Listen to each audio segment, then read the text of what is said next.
கடிக்க ஆசை சீரியல் இன்னைக்கான எபிசோடில் மனோஜ் வந்து கால் பண்ணி வர சொல்லியிருப்பாரா ரோஹிணியும் கடைக்கு வருவாங்க. அங்கே பார்த்தா விஜயா இருப்பாங்க. ஆண்டி நீங்கள் என்ன இங்கே பண்ணுறீங்க, நீங்கள் தான் இங்கே வரமாட்டீங்களே அப்படின்னு சொல்லிட்டு கடையில் யாருமே இருக்க மாட்டாங்க. கேட்டால் லீவ் விட்டுருக்காங்கன்னு சொல்லுவாங்க. அப்போ நீ வந்து எனக்கு ஒரு ட்ரீட்மெண்ட் பண்ணல, அதே மாதிரி நானும் உனக்கு பண்ணுறேன் அப்படின்னு சொல்லி என்னன்னு பார்த்தா அந்த சவுக்கடியை அடிச்சிருப்பார்ல அந்த ஆளை வர சொல்லி ரோஹிணி வந்து அடிக்க சொல்லுவாங்க.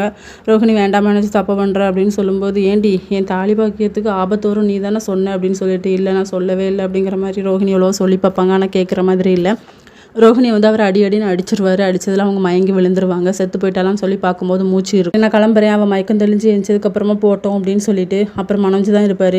மனோஜ் நீ பெரிய தப்பு பண்ணிவிட்டு, இதனால் உங்கள் அம்மா வந்து எவ்வளோ பாடுபடுற போகிறாங்கன்னு பாரு அப்படிங்கிற மாதிரி சொல்லிட்டு போவாங்க ரோஹிணி. இன்னொரு பக்கம் நம்ம ஸ்ருதியோட கடைக்கு வந்து மீனா வந்திருப்பாங்க, கூட முத்துவுமே வந்திருப்பாங்க. அப்புறம் மனோஜுக்கு பார்த்தா பொண்ணு வந்திருக்கும். அவங்க எல்லாருமே பேசிக்கிட்டு இருப்பாங்க. தங்கச்சின்னு சொல்லி அந்த பொண்ணு வந்து ரொம்ப க்ளோஸாக அட்டாச் ஆயிரும். இன்னொரு பக்கம் நம்ம ரோஹிணிக்கு வந்து அவங்க அம்மா வந்து ஒத்தடம் கொடுத்துட்ருப்பாங்க. சிந்தாமணியும் வருவாங்க.